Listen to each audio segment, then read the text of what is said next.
Будет ли ДНК-регистрация россиян обязательно? МВД России предлагает расширить круг лиц, которых нужно поставить на геномный учет. Эту тему обсуждали в Уфе в рамках международной конференции по судебной и экспертной деятельности. Обсудим главные заявления прямо сейчас. В программе интервью в эфире главного телеканала Республики. Сегодня с нами Руслан Зайнуллин, директор Института права Башгу.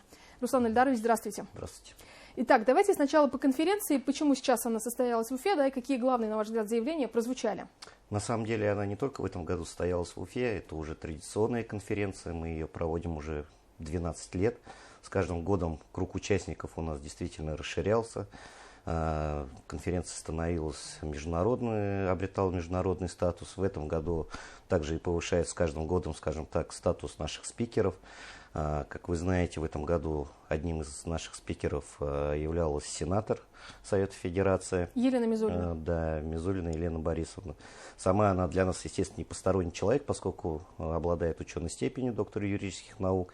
И поэтому было очень приятно пообщаться на таком профессиональном научном языке, друг друга понять, услышать. Скажем так, действительно сложилась такая уникальная дискуссионная площадка. Когда научное сообщество встретилось с профессиональным сообществом, мы обсудили действительно актуальные проблемы не только вопросов ДНК-регистрации, кстати говоря, а судебной экспертной деятельности в целом. Что касается ДНК-регистрации, баз, расширения круга лиц, подлежащих учету, действительно этот вопрос обсуждается и не первый год. Необходимость, она целесообразность действительно есть, поскольку повышает многократно и эффективность предварительного расследования. И, как вы знаете, все-таки результаты ДНК-экспертиз, они являются наиболее объективным доказательством по любому уголовному делу. Но вместе с тем, конечно же, введение этих баз сопряжены с рядом проблем. Например, риски сохранения безопасности этих баз данных, да, доступа к этим базам данных. Поскольку генетический материал все-таки это серьезное дело, то и меры предосторожности, они должны быть довольно-таки серьезны. Руслан Эльдарович, давайте для телезрителей объясним, что сейчас ДНК-регистрацию обязательно проходят осужденные лица. Кроме того, собирается материал, который найден на местах преступлений, и если есть неопознанные останки человека и следы, которые изъяты с мест преступления, да? Все верно. У Башкортостана какие есть компетенции и научная база для того, чтобы озвучить свои предложения?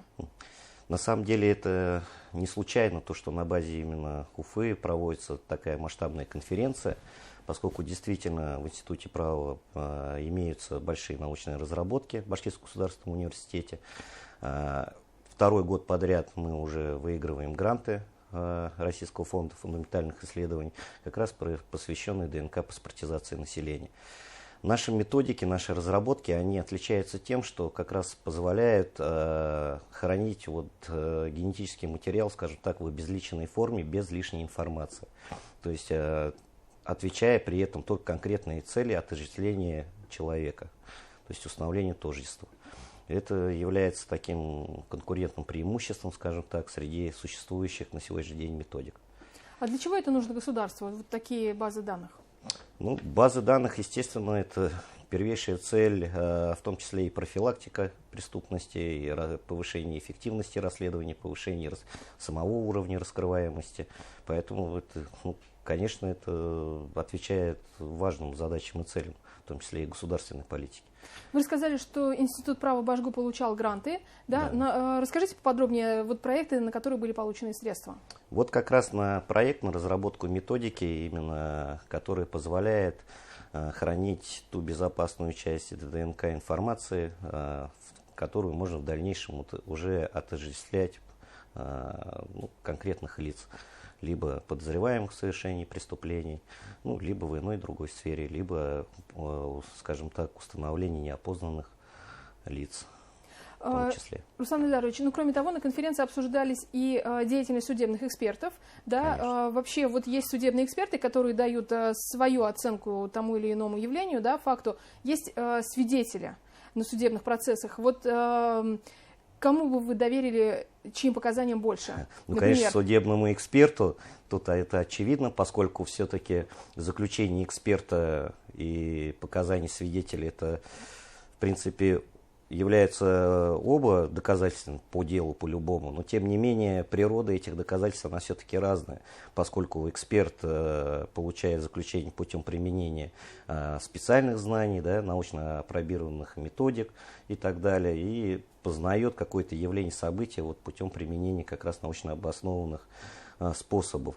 Если мы говорим о свидетельстве, то это, конечно, информация появляется путем чувственного восприятия обычного, обыденного, и тут нельзя 100%, скажем так, доверять таким показаниям. Естественно, заключение эксперта, оно является более объективным, скажем так, и достоверным доказательством по уголовному делу.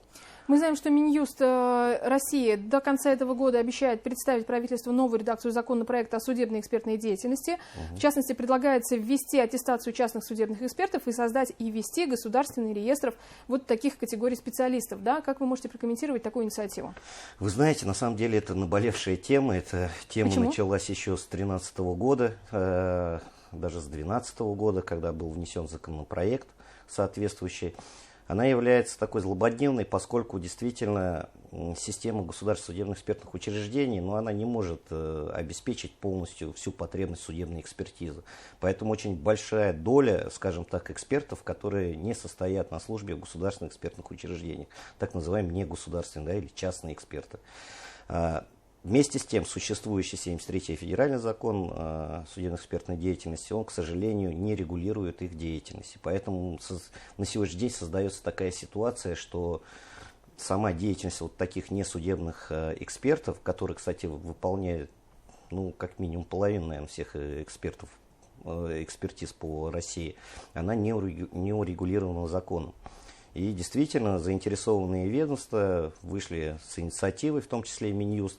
Тут, надо сказать, мы по результатам проведенной конференции предоставили Елене Борисовне Мизулиной свой вариант законопроекта, надеюсь. В чем его суть?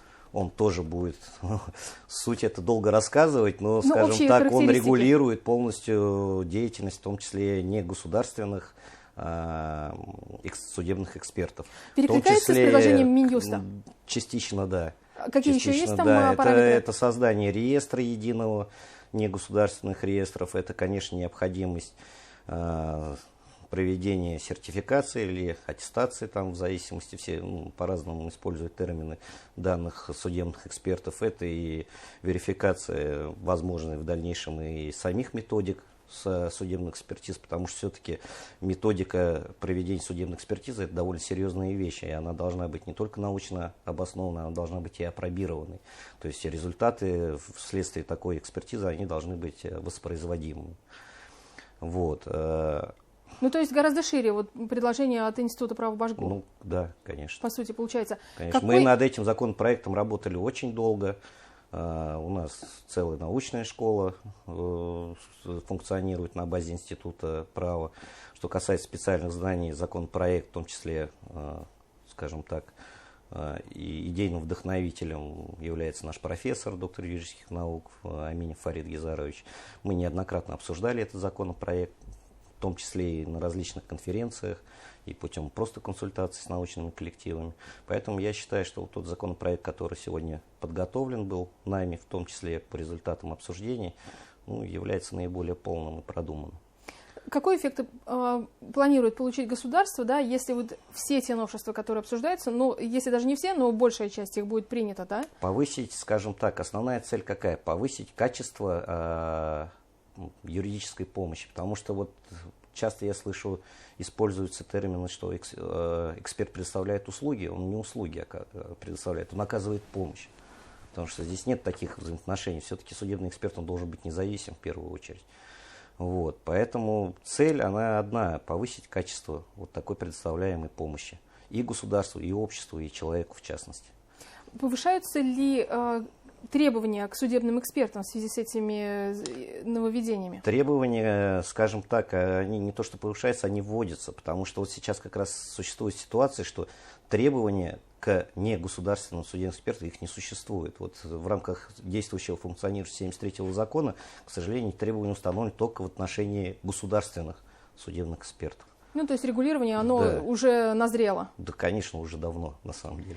Руслан Эльдарович, расскажите, пожалуйста, какие еще проекты сейчас обсуждаются, разрабатываются на базе Института права Башго, да? Вот что еще можно интересного услышать, увидеть в ближайшее время? Вы знаете, обсуждается очень много, разрабатывается очень много. Почему? Потому что на самом деле на сегодняшний день вот Институт права это не просто у нас уже образовательная организация, это реально действующий экспертно-аналитический центр Приволжского округа.